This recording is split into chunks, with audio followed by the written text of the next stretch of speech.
Chapter 2 of The Wealth of Nations is about money and capital in its different forms. Smith begins the chapter by reminding us that in chapter 6 of the previous book, he told us that the price of commodities resolves itself into wages, profit, and rent. Looking at the big picture, Smith says that the total price of all commodities in a country can be divided up in these three parts as well. Smith then starts talking about revenue. He distinguishes between two kinds: gross revenue and net revenue. The gross rent, for example, is whatever is paid by the farmer to rent land. The net rent is whatever the landlord has left after deducting certain expenses, like management and repairs. His wealth thereby is really what he earns in net rent, since that's the actual money he can spend on consumption. Let's say you're renting out your apartment on Airbnb. That makes you about 1,000 euros a month. However, your guests keep using a lot of toilet paper and shampoo, which you provide for them. The toilet paper and shampoo costs you about 50 euros a month. Your gross revenue is 1,000 euros, and your net revenue is that minus expenses,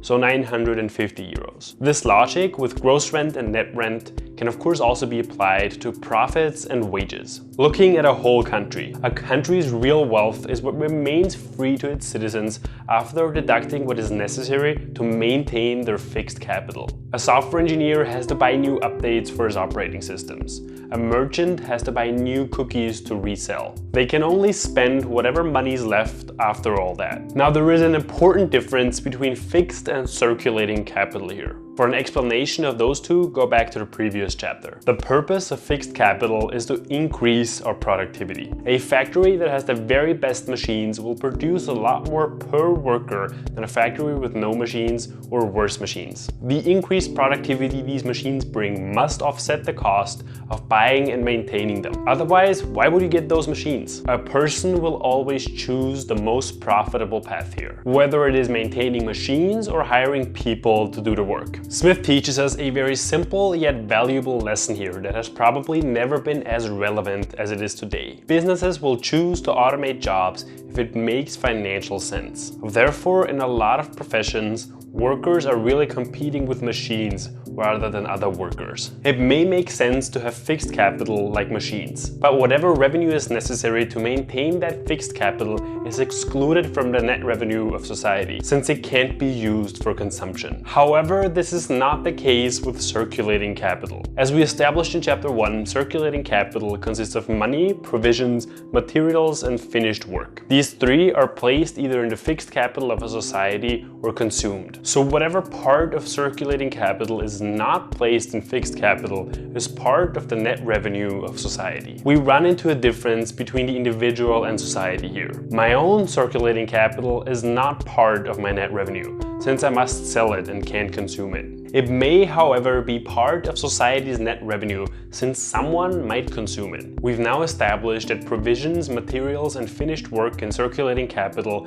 don't diminish net revenue of society. Money, however, does diminish net revenue of society. Money and fixed capital bear a few resemblances here. Number one, they both require spending to acquiring and maintaining them, which reduces the net revenue of society, for example, through bank account fees. Not spending to acquiring and maintaining them might increase the net revenue of society. It might, however, decrease productivity and thereby be a bad move. And number two, they both have no value in of themselves. A machine is valuable because of the stuff it can produce, and money is valuable because of the stuff it can buy. And we are only wealthy in proportion to the stuff we can buy. If you have 1,000,000 euros, but on whatever planet you live, 1,000,000 euros can only buy you a cup of coffee, then you are not wealthy. I'm sure they use euros on other planets as well. The same goes for society as a whole. The real weekly or yearly revenue of all of them taken together must always be great or small in proportion to the quantity of consumable goods which they can all of them purchase with this money. In addition to the difference between real and nominal value causing trouble, money becomes even less reliable when it comes to measuring wealth because of another reason. The amount of money annually paid to someone may resemble his or her revenue, but the amount of coins going around in a country don't resemble the real revenue of society. The same coin given to someone today may be given to someone else tomorrow. Smith thought that because these coins circulate so fast, their value is far inferior to the annual real revenue of society. In fact, from Smith's point of view, money isn't even part of the net revenue of society. It is merely used as an instrument of exchange. Smith now goes into the substitution of gold with paper money. In Smith's time, people would give their gold to bankers in exchange for notes that could be exchanged back to gold at the bank at any time. These notes, if they were from trustworthy bankers, were as valuable as gold and silver, since they could always be exchanged for that. Soon, people began exchanging these notes instead of gold and silver, since they were far easier to handle and cheaper to carry around. The bankers soon figured out that everyone getting their gold back from the bank at once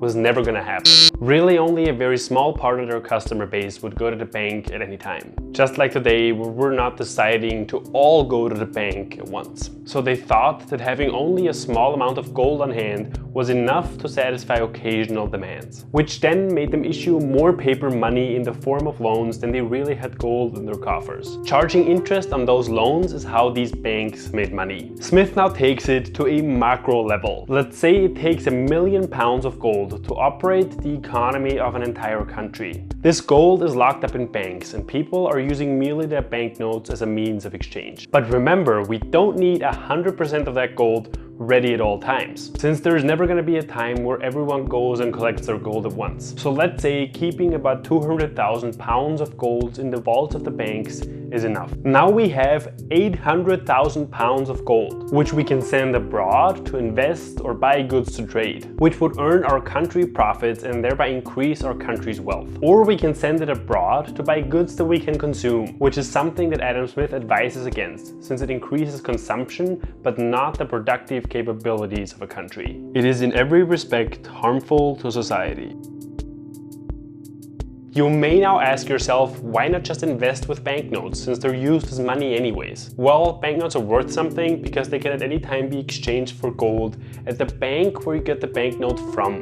If, however, that bank is too far away, that banknote loses its value. Nevertheless, the use of banknotes instead of gold as a means of exchange really augmented the wealth of our society. When paper money is used, we can support much more industry with it through the previously described mechanism, making a lot more money available to people. The banks must, however, be careful. Issuing too much paper money may lead to people having too many banknotes. That will make them exchange these notes for gold in order to invest it abroad. That's why the gold reserves of a bank must always be a certain size to deal with a certain number of people obtaining their gold from the bank, which is why the banks can't issue endless money, because they're limited by the amount of gold they have. This limited money supply led to people practicing what Smith called drawing and redrawing, which was essentially taking out a second loan to pay the first loan. The real benefit of banks, according to Smith, was that substituting gold with paper money freed up the gold to be used as productive capital. He describes this with a metaphor where gold is a road. Wheat must travel on that road to get to the market, but the road doesn't produce anything. Paper money allows that road to be turned into farmland, which makes it productive. Smith, however, points out that using paper money is more dangerous than using gold.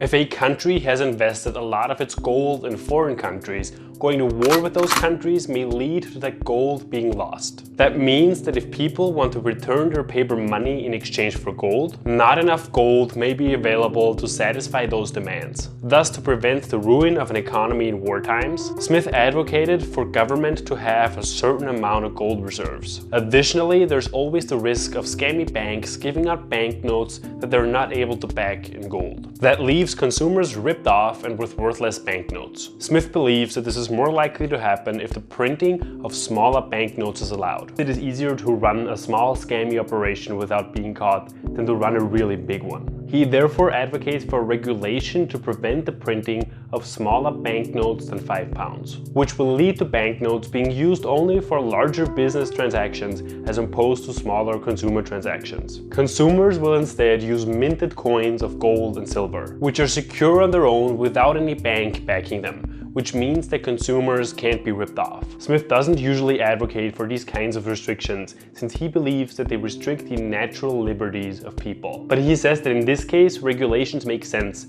to to stop a few crooked people from harming the entire society. Smith spends the rest of the chapter talking about inflation and the value of money. He says that a factor causing inflation is unreputable banks issuing banknotes. Since there's a chance that these banks will not be able to exchange their notes for gold, these notes are worth less than gold. That means that 1 pound of a certain banknote may only be worth 0.8 pounds of gold. So as you can see, with the reputation of a certain bank falling, their banknotes are becoming less valuable, thereby causing inflation.